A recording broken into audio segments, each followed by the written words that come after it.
Hello, it's 28th of March now and it's 5 to 5 and the show opens at 5 o'clock, and that's the beautiful Craft Renaissance gallery behind me there.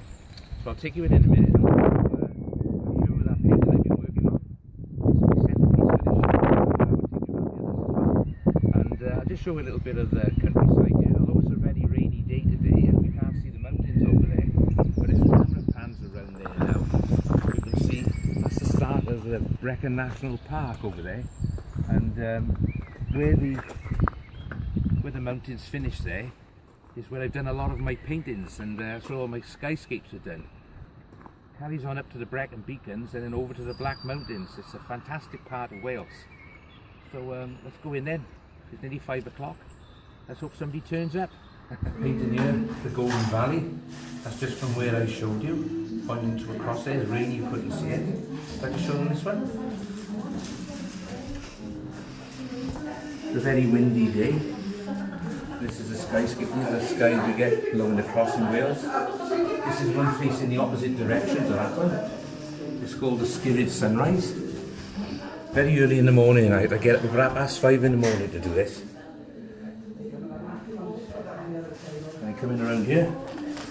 This one's a little bit nearer in the same way, but this is an evening scene. And it's the sunset. The sun rises over here, sets down over there. Late September that one was. I think maybe just by the time I finished the drawings, it was about the first week of October, I think. This is Fibonacci's crows. This is one of my little models here, Nathaniel.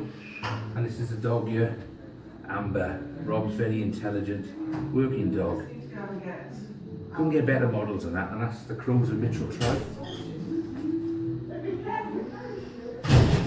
This is one called Garlic and Winter Solstice, and what happens on the shortest day of the year is they plant the garlic, and here's Rob showing Nathaniel how to separate the garlic bulbs, and they're going to walk over to there and plant them now in a minute, and they dig them up on the longest day. This one here is Brecon Road. And you can sit there on the side of the road and watch the most amazing lighting skyscapes that come across these Talabont Mountain and from the Brecon Beacons. It's just a wonderful place to sit and watch the clouds changing. Very difficult to paint because it changes every 5 minutes. And this is the one you've been looking at. Here it is, and here's the card frame.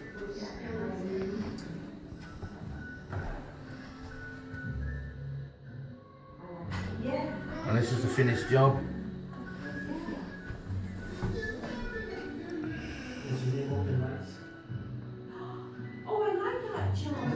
And this is the lady from Hay series now. So that's number 3 in the series. This is number 2. And this is a sweet chestnut tree that was in Pontypool Park. The Romans brought these trees over, and they was everywhere, you know. So these are descendants of the Siluri tribe that used to live in this area, you know. It's an incredible history we have around here.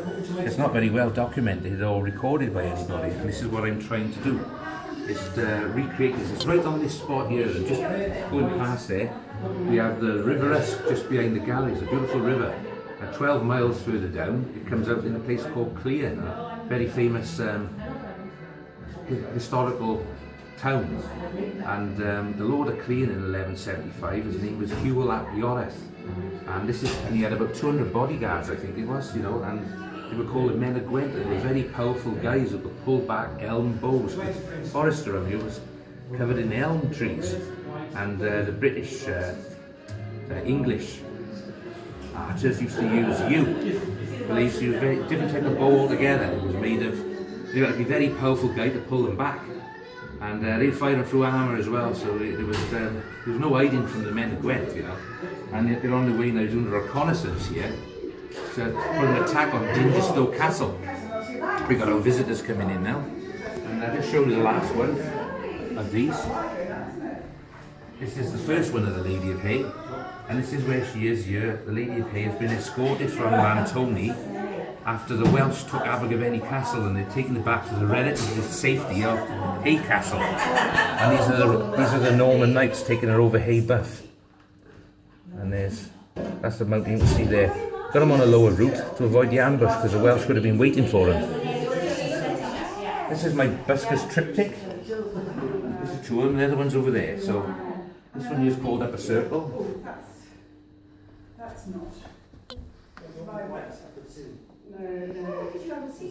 And this here is an 86-year-old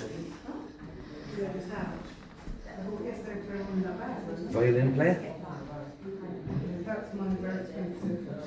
This is actually very historical town as well. This pub here was where they filmed the first James Bond, Ian Fleming. The first chapter of his very first book is actually, that's the scene in that pub there. So that's something else to look at, it's interesting. And the other one is that one there, that's part of the three. And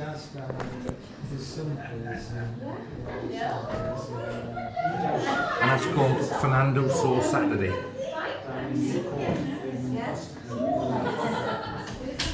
I don't know if you'd like to have a look at some of my digitals. So we go across to the other side now and have a look at some of my digital stuff.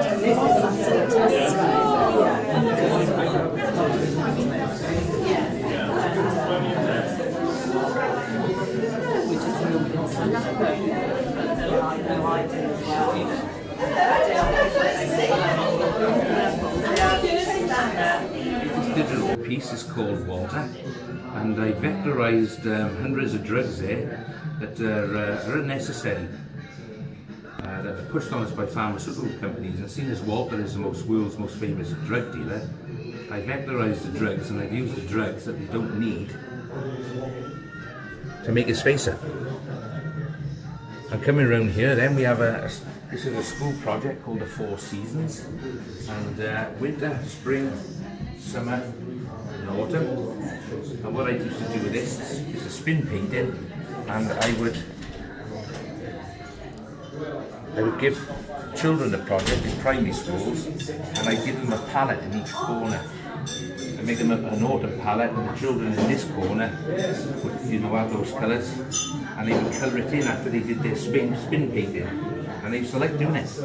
And I was a couple of years ago, I was visiting the Tate Gallery in London, Tate Modern, and they had a Bridget Riley display there, and I got the inspiration from that. This is called Bridget's Aphrodisiac, and I used Caribbean colours, colour scheme, and it's a vectorised print, and it will blow up to a huge, any size.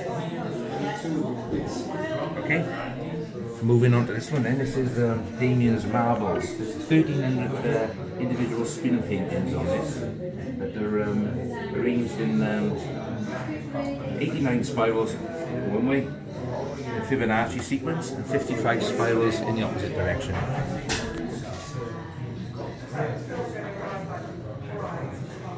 And I go to a lot of jazz festivals, and I never liked the t-shirts that I used to see at the jazz festivals, so I thought that I would design my own. So this is the design here. It's called the Dream Sextet.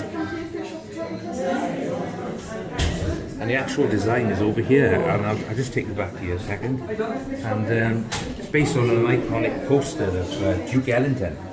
And we've got Duke Ellington, Buddy Rich, Django Reinhardt, Charlie Parker, Louis Armstrong, and I bet you know who he is. I've got some of the posters around here, but we've got a lot of visitors coming in now, and so well, quick little break, and I'll go welcome the visitors. Would you like to see some of the visitors? Would you like to meet some of the visitors? Which means you point the camera down that way.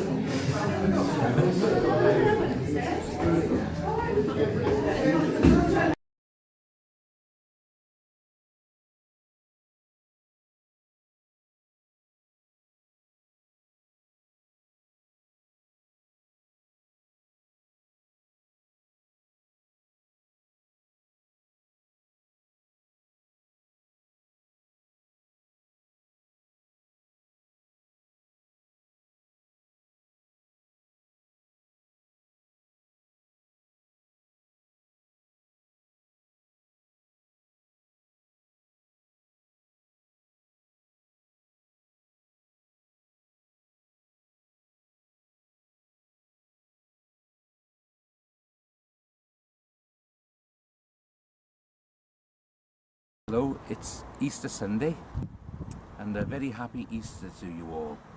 I've been reliably informed that the exhibition is getting plenty of attention and the visitors book is filling up, and I'm looking forward to have a reading at the end of the show, which has got another 5 weeks to go.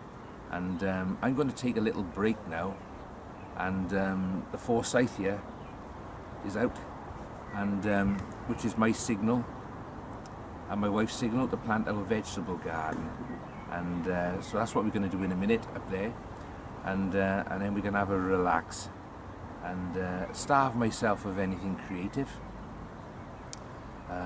Well, the batteries recharge and switch off completely, I think. No drawing, or I'm going to have a look at somebody else's work, I think. So before I continue my journey of trying to record a tiny fragments of God's creation, I'll be going off to the National Gallery and probably to the Tate Modern as well. So and with a little bit of fine dining with my gorgeous wife, and then back to work, and the process starts all over again. And but I will be trying my utmost to keep evolving as an artist and trying to make it as difficult as I can for anybody that's interested in looking at the art to try and get me into any pigeonhole, because I believe really that any artist that ends up in a pigeonhole should really be called a pigeon, to be quite frank. So I hope you enjoyed this winter's project, and I'll be spending the rest of the summer now recording everything that I can, drawings, and I'll be walking the Black Mountains with a flask of tea and a drawing book. It's a difficult job, but somebody's got to do it. So next winter I'll be back in the studio and start the process all over again. So see you next winter with a bit of luck. So I wish you every happiness for the future, and good luck to you.